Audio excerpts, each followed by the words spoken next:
الحمد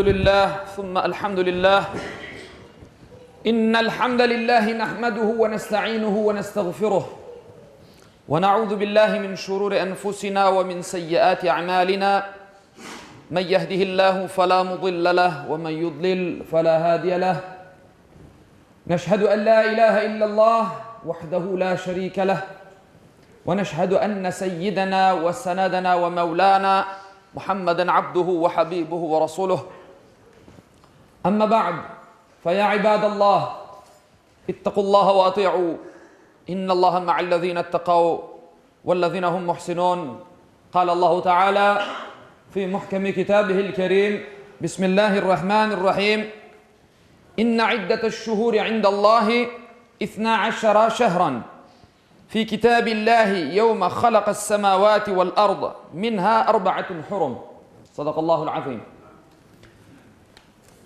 وقال رسول الله صلى الله عليه وسلم وعن ابن عباس رضي الله عنهما أن رسول الله صلى الله عليه وسلم صام يوم عاشوراء وأمر بصيامه قال ابن عباس رضي الله عنهما. Saygılı ve hürmetli Müslümanlar, kıymetli dindaşlarım, içinde semavi hadiseler ve ilahi mucizeler aydınlanan Muharrem ayı İslami bir tarih başı olarak kabul edilgendir. Ve bu tarih olarak kabul edilmesinin Müslümanlar arasında büyük bir emniyeti vardır. İnsanlar Hazreti Adem'den başlap peyda olan mühim hadiselerini tarih başı olarak kabul edip kelgenler. Zamanın geçmesiyle çoklaşkan insanlar Hazreti Adem'in yerge inmesini tarih başı olarak kabul ederek geçken vakıalarını ondan başlap hesaplaganlar. Böyle esas Nuh tufanına kadar devam etkendir. Daha sonra tufan ve Hazreti İbrahim'in Nemrut'un ateşinden kurtulması gibi vakıalar tarihinin başı olarak kabul edilgendir.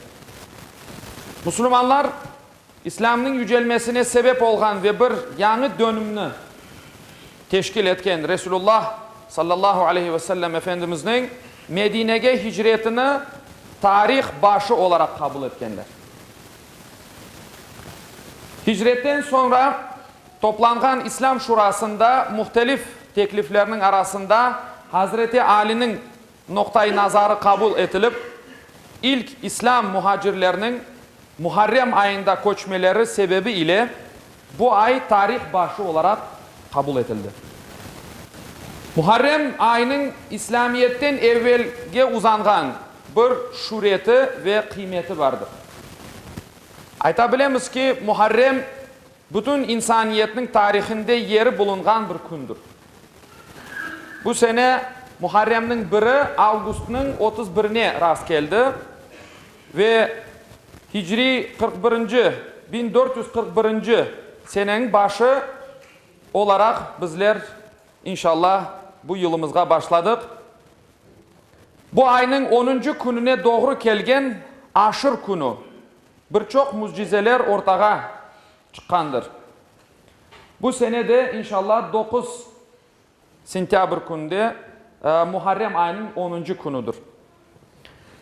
Hazreti Adem'in yaratılması, cennetke kirmesi ve cennetten çıkandan son tevbesinin kabul olunması Aşure gününde olgandır. Hazreti İbrahim'in doğanı Halilullah derecesine erişmesi, Nemrut'un ateşinden kurtulması da bu günde olgandır. Hazreti İdris aleyhisselamın semaga koterilmesi ve Hazreti Eyyub'un hastalığından kurtulması gene de bu gün gerçekleşkendir. Hazreti Nuh'un gemisi Cudi dağına oturması ve karağa ayak basması gene de Aşure gününde olgan mucizeler sırasındadır. Hazreti İsa'nın doğumu ve özüne suikast, özünü öldürme teşebbüsünün hazırlangan Yahudilerden kurtulup semaga köterilmesi kene Aşure gününde olgandır.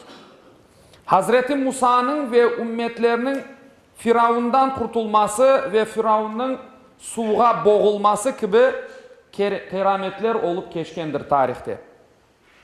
İşte Aşur günü bu kıymetlerge malik olduğu için Resulullah Efendimiz oraza tutar ve sahabisine de yani dostlarına da tavsiye eteydi.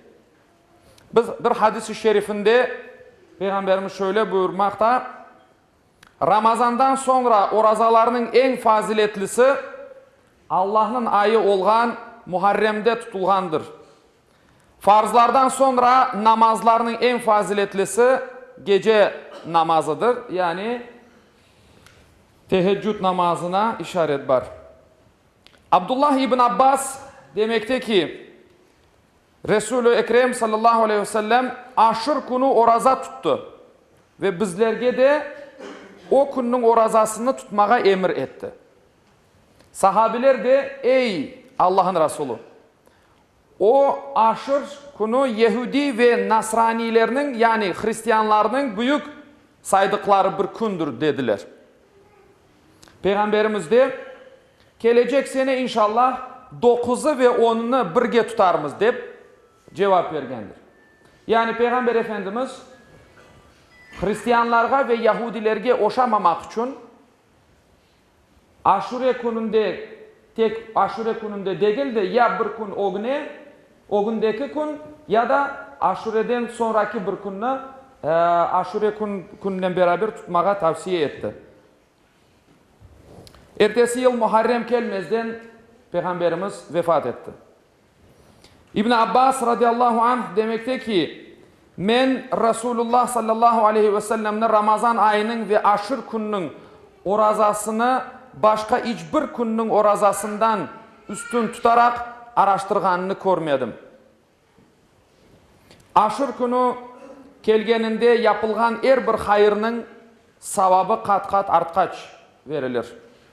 Bala çağımızın nafakasına bolluk yapmamız bile bizim için bir ecir, bir karşılık verilir.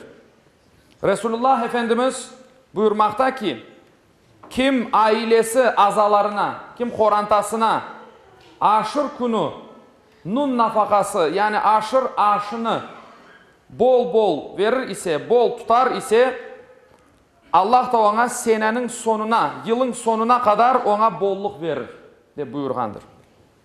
İslam şuuruna malik olan müminler bu günlerinin kıymetini bilmek gerekler. Bala çağımızga öğreteyik, İslami ve milli medeniyetimizin inkişafına isse koşayık.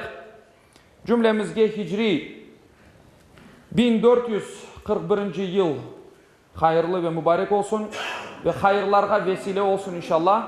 Allah-u Teala bir yıl devamında bereketlerimizi eksik etmesin inşallah.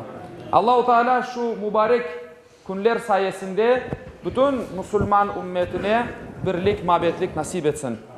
Ela inne ahsanel kelam ve ablagan nizam kelamullahil melikil azizil allam kema kâle Allahu tebareke ve teala fil kelam ve izâ kuri'al Kur'anu fastami'u leh ve ensitu leallekum turhamun. Bismillahirrahmanirrahim. İnned dîne indallâhil islam. Sadakallahul azim.